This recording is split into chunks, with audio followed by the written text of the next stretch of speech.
Assalamualaikum warahmatullahi wabarakatuh. Bismillahirrahmanirrahim. Allahumma sholli ala sayyidina Muhammad wa ala ali sayyidina Muhammad. Pemirsa yang mulia, mari kita sama-sama menghadiri tausiah atau bayan subuh di Mushola An-Nur Perumahan GCV Serang Baru, Kecamatan Cikarang Selatan, Kabupaten Bekasi, Jawa Barat.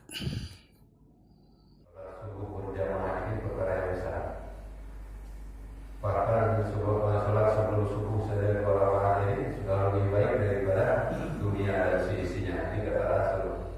Apalagi sholat subuhnya. Atau apa sekalian yang mengatakan Allah Subhanahu Wa Taala. Kata orang beriman pun kata Rasul ini, apabila kamu melihat orang yang mundar-mandir ke masjid ini, maka bersaksilah bahwa dia adalah orang yang beriman. Kata Rasul. Maka hari Allah Subhanahu Wa Taala, sholat subuh ini dan sholat isya kata Rasul ini, kalau umatku tahu fadilahnya sholat isya dan sholat subuh, maka mereka akan datang walaupun dengan berakal-akal. Dengan berakal-akal orang akan datang kalau manusia ini tahu fadilahnya sholat subuh dan sholat isya.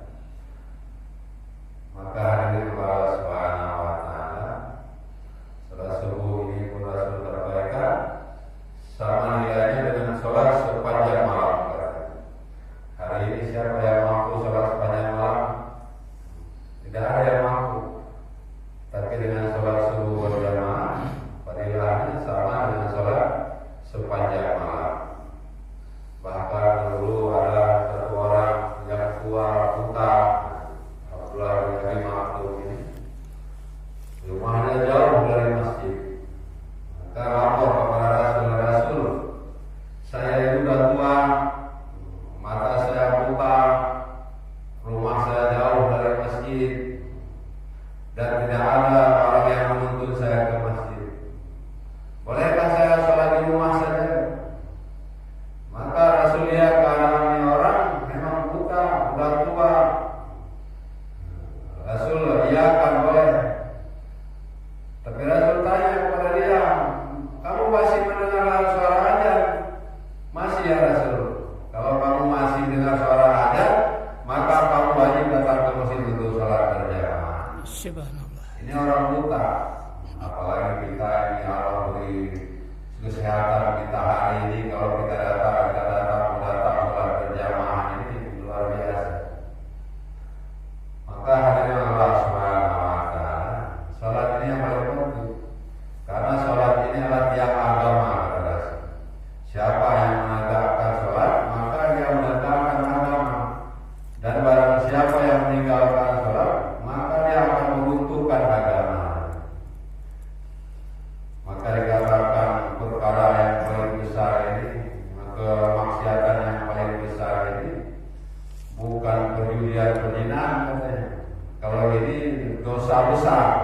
Tapi kalau orang Islam yang Allah beri iman ini tidak mendirikan sholat, ini kemaksiatan yang paling besar, dia akan meruntuhkan ini agama. Maka hari ini kita, bagaimana kita yang sudah rajin mendirikan ke masjid, ada kemudian kita kepada saudara kita supaya kita selamat. Karena sholat ini sholat yang paling penting. Setelah iman, perkara sholat ini yang paling penting. Bahkan Rasul berkata, kunci surga ini adalah sholat. Nah, kalau kita sholat, bagaimana kita mau masuk surga nanti? Kalau surga ini kita kunci saja ketinggalan, kunci rumah ketinggalan ini susah ya kita. Apalagi kunci surga ketinggalan, bagaimana? Apalagi di sana nanti tidak ada tempat yang lain. Kalau tidak ada kunci surga, yang masuk kemana? Ke neraka. Apabila manusia ini memperturutkan hawa nafsunya, maka ulama katakan, maka akan lebih hina daripada binatang yang berbagi empat. Karena binatang ini tidak diberi akal pikiran, hanya diberi hawa nafsu. Maka hawa nafsunya saja diperturutkan, karena tidak ada pikiran begitu. Tapi manusia Allah sempurnakan dengan hawa nafsu, dengan akal pikiran. Maka hadirin Allah Subhanahu Wa Taala,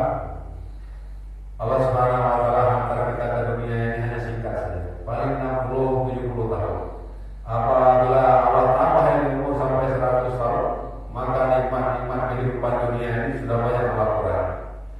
60-70 tahun ini penentuan perjalanan kita Subhanahu wa Ta'ala.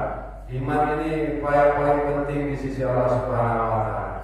Kalau kita kembali kepada Allah Subhanahu wa Ta'ala nanti, kita tidak bawa harta yang banyak, pangkat yang tinggi, ini tidak akan menjadi masalah di hadapan Allah Subhanahu wa Ta'ala. Apabila kita tidak bawa iman kembali kepada Allah Subhanahu wa Ta'ala, ini akan menjadi masalah besar di hadapan Allah Subhanahu wa Ta'ala. Maka hari ini Allah Subhanahu wa Ta'ala, hari ini Allah Subhanahu wa Ta'ala masih beri kesempatan kita, beri kesehatan kepada kita ini. Inilah kesempatan kita untuk memperbaiki iman kita, untuk mengusahakan iman kita, untuk agar hubungan kita sempurna ketika kita kembali kepada Allah Subhanahu wa Ta'ala. Subhanallah wa bihamdihi, subhanallah wa bihamdihi, asyhadu an la ilaha illa anta astaghfiruka wa atubu ilaik. Assalamualaikum warahmatullahi wabarakatuh. Waalaikumsalam warahmatullahi wabarakatuh.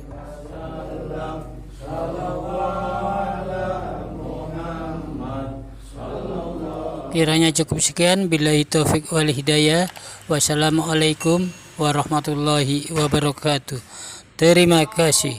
Sampai jumpa di liputan berikutnya.